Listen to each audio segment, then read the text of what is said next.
Bienvenidos aquí, amigos de la INDE, aquí en Barcelona. Hoy vamos a continuar con la serie de charlas dedicadas a los problemas de la humanidad. Partimos del esquema que en los años 30-40 desarrolló Alice Bailey y el maestro tibetano, haciendo una enumeración primero estrictamente ceñida al libro de los problemas de la humanidad, pero a partir de ahí empezamos a dedicar unos cuantos capítulos a otro tipo de problemas que hay en el mundo, pero que en aquel momento no fueron tocados por Alice Bailey y el tibetano. De todas formas, este problema de hoy, la política internacional, tiene mucho que ver con la rehabilitación psicológica de las naciones, la unidad internacional, Naciones Unidas, la Unión Europea, la economía, etcétera, etcétera, que ya le hemos dedicado unas cuantas sesiones. Esta, en concreto, hoy es la número 26, o la 26ª, como se le quiera denominar. El tibetano nos escribió en los años 30 algo tan importante como lo siguiente: la clave de las dificultades que sufre la humanidad, las dificultades económicas de los últimos 200 años y las desavenencias teológicas de las iglesias ortodoxas, se debe a que recibió la humanidad y no dio, aceptó y no compartió, acumuló y no distribuyó. Esto hay que dejarlo a la reflexión de cada uno. Sin embargo, cuando uno lo mira fríamente, se da cuenta que la humanidad todavía está atravesando una etapa infantil. Es como el niño delante de los Reyes Magos, del Cagatío, Papá Noel o Santa Claus. Yo, quiero esto, quiero esto, quiero esto, quiero esto, y el mi, y el nosotros, y el todo, pues no figuran para nada. Mientras la humanidad esté en ese estado de conciencia, estaremos siendo dignos acreedores del karma que nos merecemos por egoístas y sobre todo por seres completamente egocéntricos. Tenemos una conciencia que solamente abarca, como mucho, la familia biológica y algunos más la familia espiritual. Pero la gran mayoría de seres humanos, su familia es algo, familia desde el punto de vista espiritual, es un concepto que todavía queda un poco lejano. Solamente entienden la relación vinculada a la sangre, a la cuestión biológica. Por eso veréis que hay ciertos colectivos que, por ejemplo, adoptar una criatura pues le supone un auténtico rifirrafe interior, una auténtica catarsis. ¿Por qué? Porque te dicen es que no es de mi sangre. Bueno, ese tipo de conciencia tiene mucho que ver con la primitiva humanidad, con Lemuria, con la parte física. Sin embargo, lo que se está viendo en el mundo occidental, cuando se van a buscar niños al tercer mundo, a China o donde toque, es que esos niños, cuando se les da amor, son realmente un eslabón más de lo que va a ser la futura era de Acuario. Van a ser un punto de luz en el cual la era de Acuario se va a sustentar, porque no hay cosa más hermosa que ir a buscar una criatura a otra parte del mundo, porque a lo mejor biológicamente no se pueden tener, y se le puede dar unas condiciones de vida maravillosas. Y eso es un karma muy bueno, independientemente de la problemática que plantee después ese niño o esa niña adoptada. Pero eso es un acto de amor generoso. Sin esos actos de amor generosos, la política internacional se va a resentir, y de hecho se está resintiendo. Tenemos cada día un ejemplo. Ahora nos están metiendo miedo, ha pasado la Navidad, nos hemos hartado de consumir, algunos más que otros, y ahora nos están metiendo el miedo con las crisis de las bolsas. ¿Verdad que sí? ¿Con qué finalidad lo están haciendo esto? Precisamente inculcarnos el virus, inocularnos una nueva dosis de miedo. ¿Y ese miedo qué va a hacer? Pues que nos va a paralizar, que nos permitirá tomar decisiones siempre y cuando a los de arriba les convenga. Y esas decisiones, ni qué decir tiene,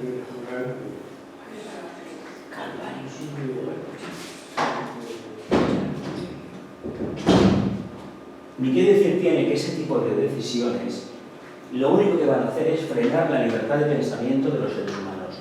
Y cuanto más se frene la libertad de pensamiento de los seres humanos, más difícil será que podamos beber de esas aguas, de las aguas de la era de Acuario, de las aguas de vida vertidas para los hombres sedientos. Esta foto corresponde, como ya os explico una vez, a México, a la ciudad de Uruapan, y es nada menos que el Parque Nacional cuando la Corte lo dice. Pero lo he puesto con la finalidad de que entendamos de que las aguas de vida vertidas para los hombres sedientos, para la humanidad nueva, son lo que necesitamos beber, la sabiduría, la intuición, para realizar una política internacional realmente digna de tal nombre. Hasta ahora, ¿qué hemos tenido? Os he hecho una descripción del Imperio Romano, de todo lo que ha venido después. A ver, a lo mejor es un poquillo extensa, un poquillo pedante en algunos aspectos, pero quiero que veamos de dónde venimos, qué ha pasado en el siglo XX. No he querido tocar el siglo XIX, porque tiene para dar, vender y regalar. El siglo XVIII no lo he tocado, y eso que está la famosa revolución burguesa, la Bastilla, la caída de la monarquía, el gobierno del pueblo, eso lo he dejado aparte. No he tocado el tema del Renacimiento, no he tocado el tema del feudalismo, ni de lo que pasó después de la caída del Imperio Romano. Todo esto lo dejo por el aire. Es cuestión de cada uno que investiguemos. Pero ahora estamos en una encrucijada tremenda. Una de dos: o apostamos directamente por las aguas, ahora me acuerdo, el Cupaticio, garganta del Cupaticio se llama eso. O apostamos por lo nuevo, por la era acuariana, es decir, por el compartir el agua de vida vertida para la humanidad anhelante de cambio, o realmente volvemos a la etapa cristiana del ordeno y mando. Y si volvemos a la etapa cristiana del ordeno y mando, ya nos podemos preparar lo que va a venir, porque lo que hasta ahora vino ya lo conocemos. Entonces, claro, no nos van a meter miedo con lo antiguo, nos van a meter miedo con otra cosa. ¿Qué será? Va por la línea del apego a las formas materiales, va por la línea del apego al consumo y la supuesta satisfacción emocional, incluso me atrevería mental o espiritual para algunos, de acceder al consumo.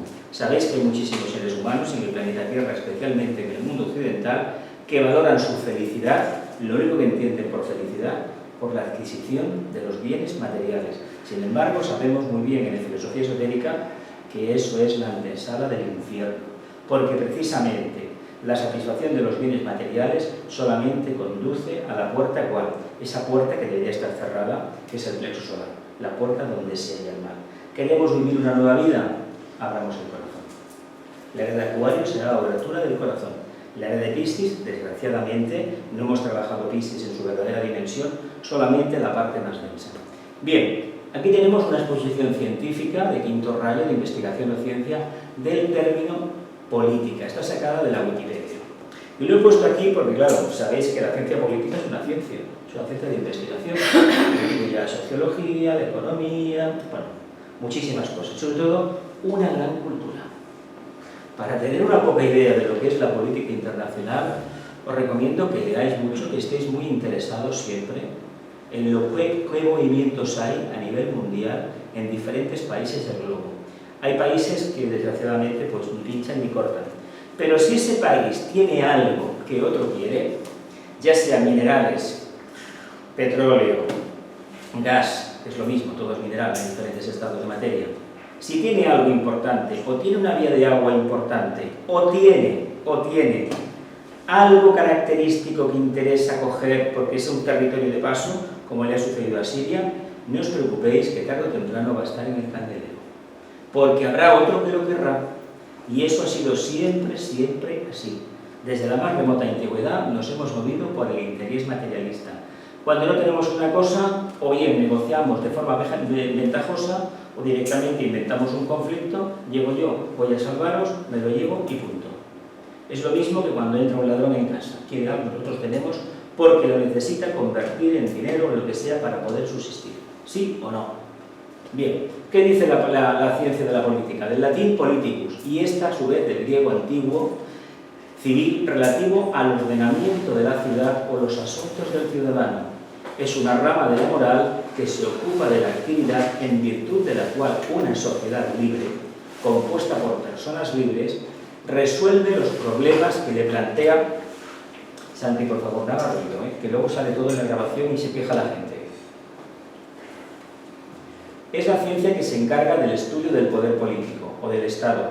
Siguiendo con esta definición, la política es el ejercicio del poder que busca un fin trascendente.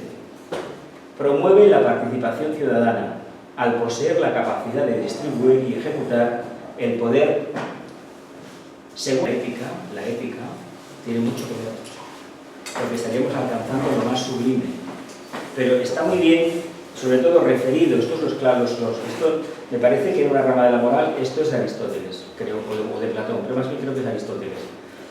Esa característica que en un principio, hace 2000 y pico de años, los filósofos de la antigüedad griega la aceptaban así, realmente hoy en día, con lo que tenemos en nuestro país y en los países que nos rodean, realmente cualquier parecido de la política con la moral, pura coincidencia o una muy lejana coincidencia.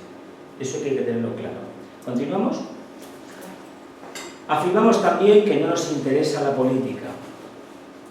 No obstante, la política sí que se interesa por nosotros.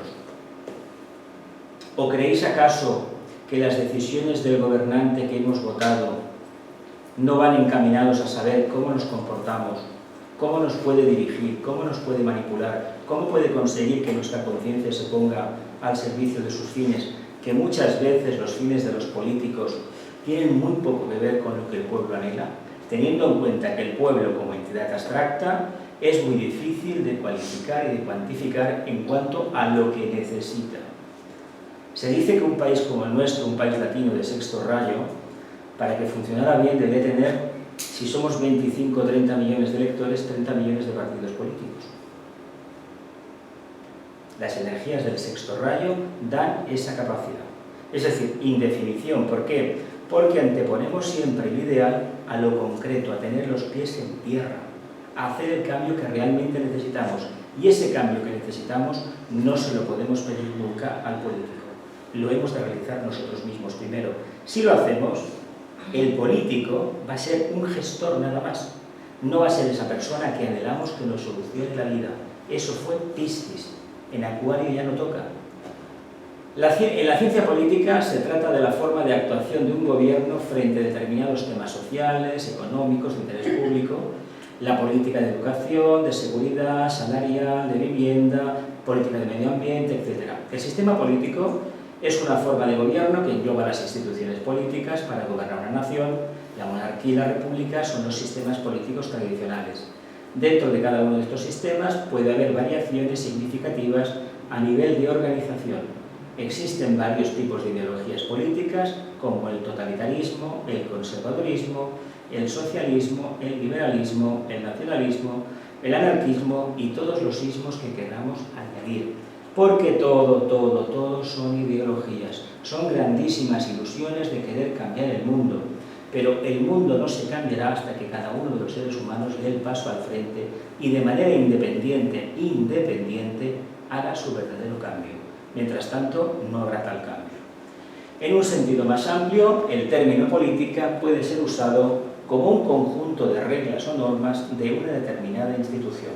Por ejemplo, una empresa puede tener una política de contratación de personas con discapacidad o de contratar a mujeres con niños menores de edad. La política laboral de una empresa se define por su visión, misión, valores y compromisos con los clientes. Está sacado de la Wikipedia de Internet, de la página significados.com/política. Si entráis lo podéis coger. Había muchas cosas y escogí eso porque me parecía lo más acertado a lo que entiende la ciudadanía media por el término política. Bien, aquí hay una cosa, el pueblo llano llega, la pregunta que aquí nos podemos formar es lo siguiente: ¿el pueblo llano llega a asimilar estas definiciones? ¿Qué os parece? Personalmente creo que no. Está muy breves. Creo que no, porque nos hemos acostumbrado a depositar un voto cada 3 meses, 4, 5 o 3 años, o 2 años, lo que sea. Y nos creemos que esto es lo mismo que echar la primitiva cada semana, o comprar el cupón de los ciegos, o la carta a los Reyes Magos. Y eso no es así. Claro, si a nivel micro, individual, y a nivel micro, una nación se comporta de esa manera, a nivel macro, ¿qué creéis que va a pasar? Pasará algo igual, porque todas las naciones se mueven por el mismo interés, el interés personal. ¿Por qué le llamamos nacionalismo? ¿Por qué esa ideología tan denostada por unos, tan deseada por otros y potenciada? ¿Por qué la criticamos tanto o se critica tanto en determinados aspectos? El que dice que no es nacionalista, ojo con esto, es como el que dice que no entiende de política. Generalmente suele ser de derechas. Eso está comprobado a nivel mundial, en encuestas. Eso lo dijo un señor en la campaña electoral del 20 de septiembre. Todo aquel que en una entrevista se le pide su voto y dice que no entiende de política, vota al Partido Conservador. El que dice que la política no le interesa, que ya no existe la política ni esa ideología ni nada de eso, sigue siendo conservador. Qué curioso esto, ¿no? Qué curioso que la gente que defiende postulados que a lo mejor para ellos públicamente no son aceptables, sin embargo, ¿por qué no nos preguntamos la coherencia interna?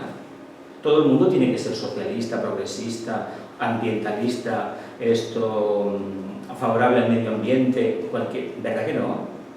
¿Alguien se cree de verdad que quien tiene sus acciones en una empresa, en una empresa de estas que fabrican electricidad, que se alimenta de carbón, que contamina un montón, va a votar al Partido Verde? A ver, pues entonces si dice que vota al Partido Verde, ¿qué está escondiendo en el fondo? Su mala conciencia, ¿no? ¿Y por qué no defiende abiertamente que es conservador y le importa bien poco el medio ambiente? ¿Por qué no dicen los partidos de izquierda, entre comillas, que quieren imitar a los partidos burgueses, coger el poder y perpetuarse en el mismo y de paso llevarse a alguna comisión del tanto por ciento que sea? ¿Por qué no lo dicen? Porque tampoco tienen vergüenza como el otro. Mientras el pueblo no cambie, los partidos políticos no van a cambiar. No entiendes, el pueblo no entiende nada de esto por una razón muy sencilla, porque lo ve muy complicado, lo ve muy abstracto y lo único que le interesa a la mayoría de ciudadanos es que no se le den problemas, que tenga la vida resuelta. A nivel social tenga la vida resuelta y eso, hoy por hoy, no es posible. También podríamos denominar a la política como la estrategia de los diferentes gobiernos para controlar a sus anchas los asuntos mundiales. El poder político estaría sustentado en el poder económico, militar, geoestratégico, energético. Si en el capítulo dedicado a la democracia, que fue el anterior, afirmábamos que la democracia era el gobierno del pueblo, los dictadores, por el contrario, afirman el pueblo soy yo. Aquí tuvimos un caso muy claro durante muchísimos años, del cual parece que la mayoría de ciudadanos de este país hayan echado unos cuantos tragos del agua del río Leteo, se les haya borrado la memoria y ya no se acuerdan que somos un pueblo de dictadores, de totalitarismos, pero no de ahora, desde hace siglos y siglos y siglos. Aquí perdimos una oportunidad de oro hace 200 y poco de años con una constitución de corte liberal, aperturista, que para aquel momento era una maravilla. Y fuimos tan cerriles que en lugar de apoyar esa alternativa, fuimos a buscar al rey totalitario, que se fue porque le dio la santísima gana, hay que decirlo claro, y cuando volvió es bien conocido lo que hizo con aquella constitución. No vale la pena decirlo, ¿verdad? ¿Quién tuvo el problema? Los que se juntaron en Cádiz de todas las partes de España, masones, liberales, profesores, gente con inquietudes, la mayoría gente burguesa, casi todos. Del pueblo llano no había nadie, casi nadie. ¿Qué pasó en Francia? La misma historia. ¿Quién realmente toma la Bastilla? Las clases asalariadas, la burguesía, los que tenían. Esto es el juego de siempre. El único ejemplo diferente ha sido el de los soviets, y vimos cómo acabó bien, que después hablaremos de ese tema. El pueblo soy yo. ¿Quién decía esto, el pueblo soy yo? Luis XIV, sí. Rey de Francia por la gracia de Dios. Y aquí tuvimos uno que dijo, caudillo de España, por la gracia de Dios. Bien, y nosotros estamos aquí, ¿por qué? Por la gracia de Dios también, ¿verdad? Bien, fijaos estos lemas, ¿a dónde nos llevan? ¿A dónde nos llevan estos lemas cuando se tira un poco del hilo? A esa etapa, a esa fase tan primaria del ser humano de afianzar el yo tengo razón y los demás estáis equivocados. Ese problema de mesianismo sagitariano lo tenemos todos. Y los políticos posiblemente más porque se postulan como salvadores de su patria o posibles gestores con la idea de que tienen un toque semidivino para cambiar las cosas. Luego en la práctica se demuestra que son muy pocos los que tienen esta capacidad. Los tres pilares del Estado de Derecho: el legislativo, el ejecutivo y el judicial. En principio, sabéis que los tres poderes, ¿de dónde deriva esta idea de los poderes del Estado? Si antes hemos dicho que el señor Luis XIV decía que Francia soy yo, así de claramente, que también lo dijo Julio César y lo dijo Augusto, y lo han dicho todos los que hemos tenido a lo largo de la historia, realmente los filósofos de la Ilustración, empezando por el señor Montesquieu, el señor Rousseau y el otro que no me acuerdo ahora mismo cuál era, Voltaire, y los enciclopedistas, Diderot y D'Alembert, fue la época de la Ilustración, era un renacimiento nuevo, que ya tocaba. Se consiguieron grandísimas cosas en la Revolución Francesa.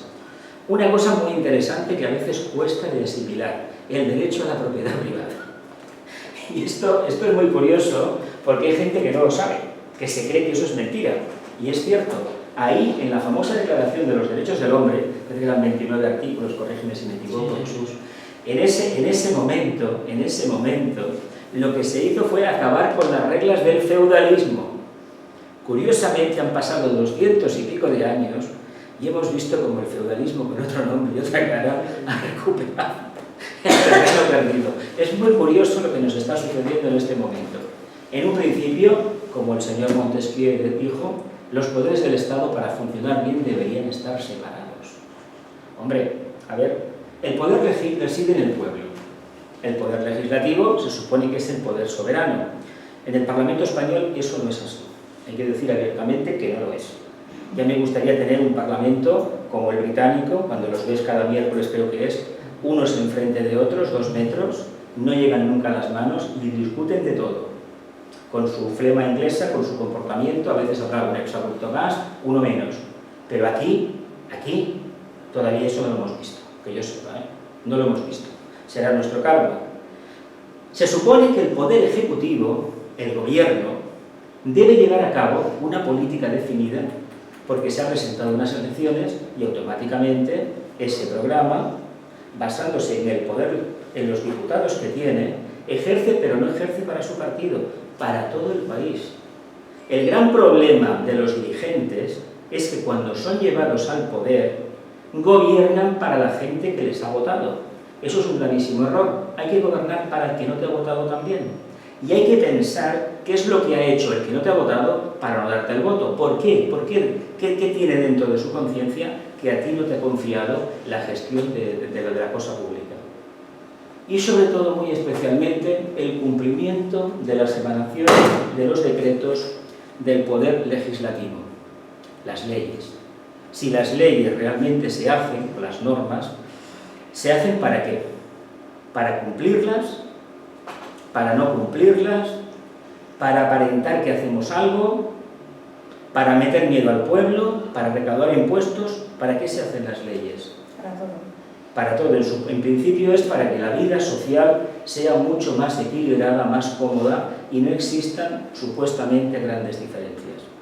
Claro, para ello el Poder Judicial en temas claves como lo que es la corrupción de la clase política del que está en el poder, porque es muy fácil que actúe el Poder Judicial contra aquel que no está en el gobierno, contra el político que no está en el gobierno.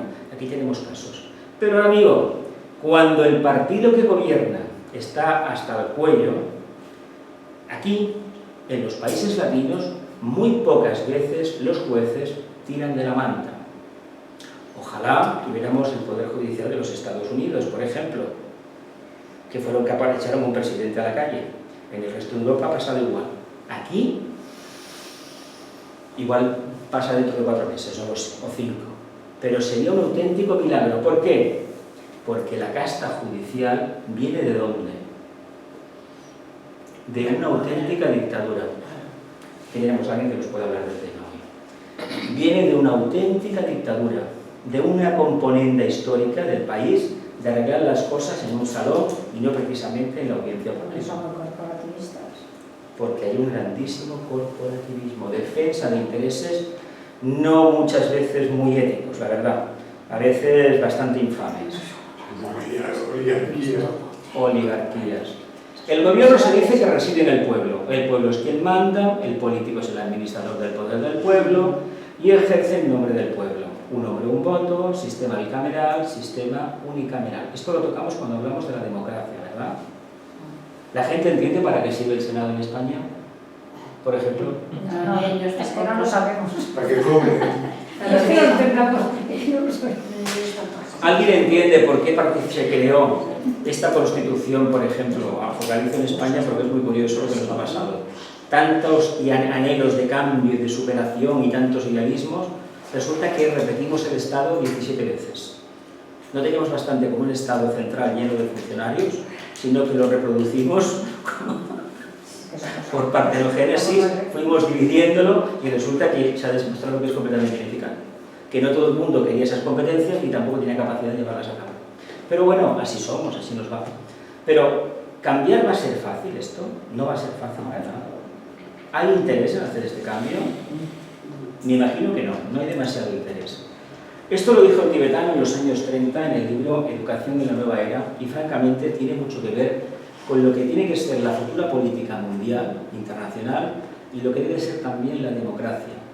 Dice, la democracia mundial tomará forma cuando todos los hombres se consideren iguales, cuando se enseña a los niños y a las niñas que no tiene importancia si un hombre es asiático, americano, europeo, británico, judío o gentil, sino que cada uno tiene un trasfondo histórico y una historia que le permite contribuir con algo al bien de la totalidad y cuyo requisito principal consiste en adoptar una actitud de buena voluntad y constante esfuerzo para fomentar correctas relaciones humanas. Queda muy bien, pero sabéis que la educación de los países es fomentar los valores de la patria, no nos engañemos.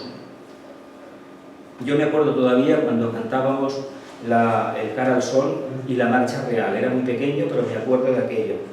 En otros países del mundo se canta el himno nacional, esto lo sé, pero bueno, ¿qué hay detrás de todo eso? ¿Se está inoculando un virus separatista, es decir, tu país es lo mejor, lo demás no vale? ¿O se están enseñando verdaderos valores democráticos? ¿O se está exigiendo a los ciudadanos, a los niños, a las niñas, a los estudiantes, que den todo lo mejor por su país? Hay casos en el mundo que se hacen y la verdad funciona. Y además la gente participa de ese proyecto cívico. Es muy bonito verlo en algunos países esto. Aquí, bueno, aquí somos como somos.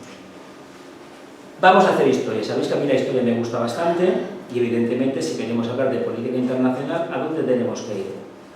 Pues a nuestro amigo Julio César. ¿Por qué? Porque era un alma de primer rayo. Hemos tenido dos almas de primer rayo que se conozcan. Bueno, han habido varias, pero de la que tenemos más, la que vivimos en España, la vamos a dejar. Estaba ahí y esa no vamos a hablar de ella. Pero sí que vamos a hablar de Julio César por una razón muy sencilla. No es que él construyera todo lo que el Imperio Romano ha dado de sí, pero gracias a él y al ímpetu como alma de primer rayo, sabéis que un alma de primer rayo es completamente destructiva, sabéis, en el plano físico, que lleva a la marcha de la guerra, acabarlo todo, pero no por la violencia per se, sino porque tiene el objetivo de construir algo completamente nuevo. Hay que decir que a lo largo de la historia esto no se ha entendido bien y nos hemos quedado con el aspecto destructivo, o el daño, lo que se llama técnicamente el daño colateral, y hemos perdido de vista el propósito que había detrás de la actuación de Julio César. Si Julio César lo miráramos un poquito bien como a Napoleón Bonaparte, en el fondo deberíamos darle las gracias.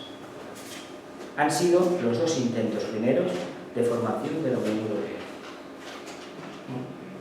Complicado de aceptar, ¿verdad? Y Carlomagno. Carlomagno también. Sí, mira, muy bien dicho, Carlomagno también, pero no lo he querido tocar, porque como estaba el Papa por atrás, no lo he querido tocar. Creo que no. Entonces, hay una cosa que le debemos al Imperio Romano. En la siguiente filmina vais a ver el tema de las calzadas romanas. ¿Sabéis por qué el Imperio Romano ha calado tanto y ha marcado tanto la vida europea y la norteamericana? Precisamente por una estrategia de desarrollo increíble. ¿Qué hicieron los romanos? Planificaron calzadas, carreteras. Una calzada es una carretera, que todavía están ahí, ¿eh?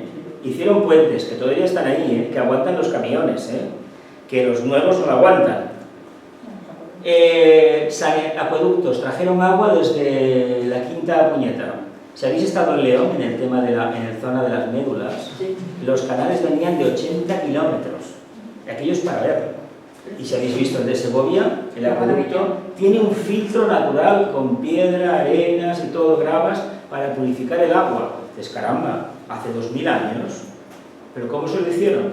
Pues se lo hicieron básicamente porque cogieron toda la tradición urbanística, logística, desarrollista de los imperios anteriores. Básicamente ellos cogieron toda la información del mundo helénico, de la antigua Grecia, y muy especialmente estos la habían cogido de los sumerios, de los asirios, de los hititas, de los egipcios, de todas las antiguas civilizaciones. Incluso los griegos trajeron a través de Alejandro Magno muchísima información de la India, de Oriente, con lo cual evidentemente tenían para desarrollar bastante.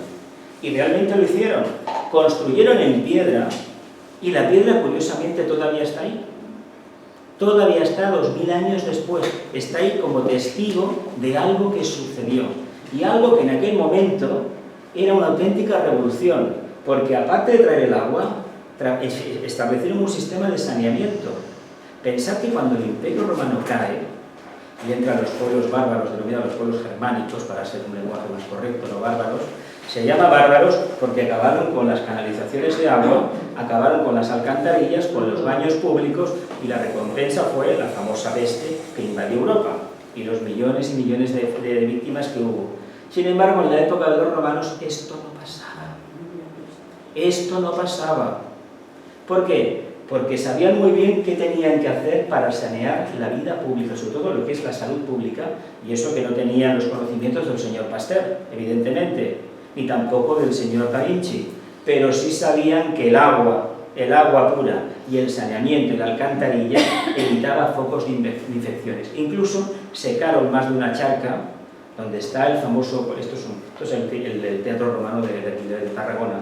Si habéis estado en Roma, donde está el Coliseo, ahí había una laguna que la tuvieron que cegar porque había paludismo por la mosca. Entonces, ¿qué sucedió? Pues que hicieron una zanja, sacaron el agua, hicieron encima el monumento este tan grande, que 2000 años después ahí está. Parece increíble porque lo que vino después fueron 1000 años de oscurantismo, la famosa Edad Media. Eso no lo vamos a tocar. Pero fijaos que gracias a este hombre, a esta conciencia, que además se dice que tenía un ego muy grande, de los 10 meses que había en el año, pues él se puso en julio, el mes que nació. Después vino otro que no quería ser hermanos y se puso el mes de agosto, Augusto. Pero eso son pequeñas anécdotas.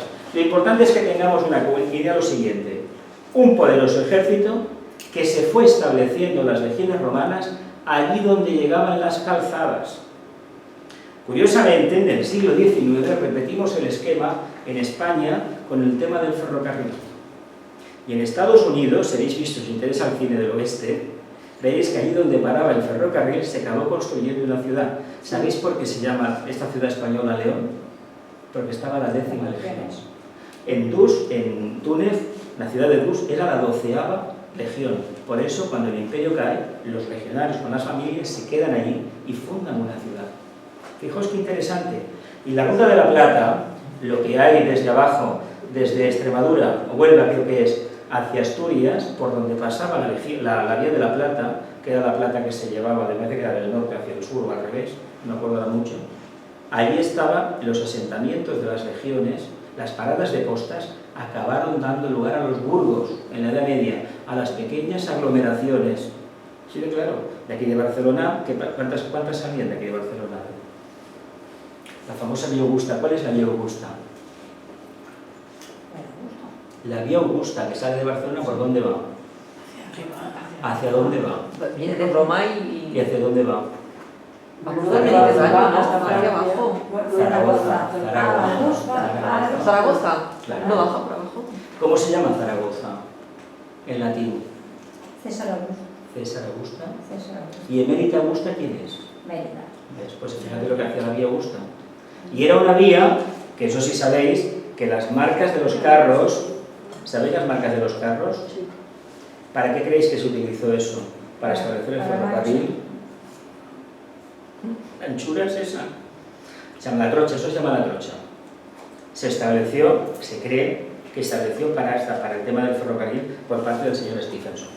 Pero fijaos lo que nos han dejado, y le debemos a ellos el mundo clásico, pero se lo debemos a un personaje que no está apuntado en la lista que viene a continuación, pero hay que hablar de él, pero eso ya, si acaso me lo preguntáis. Y sobre todo un poderoso ejército. ¿Y por qué un poderoso ejército? Para mantener el interés del imperio. porque era el brazo ejecutor del emperador. Y si no hay un poderoso ejército organizado y bien pertrechado, bien provisto de material, el imperio se desvanece. Hay una frase que se atribuye a la fundación del cristianismo que dice, que está relacionada con el Bhagavad Gita. Cada vez que el mal se afianza en el mundo, yo me manifiesto. Llegó un momento que la familia Claudia, todos aquellos que habéis visto los libros, habéis leído los libros, las películas de Yo Claudio, Robert Grace era un ilustrado, un erudito en temas clásicos, y la verdad, allí se describen cosas que dan verdadero miedo. Pues llegó a tal grado de autodestrucción y sobre todo a una cosa que no se llega a entender demasiado, a tal identificación con el lujo, con el soberbio, con lo superfluo, con el culto a uno mismo,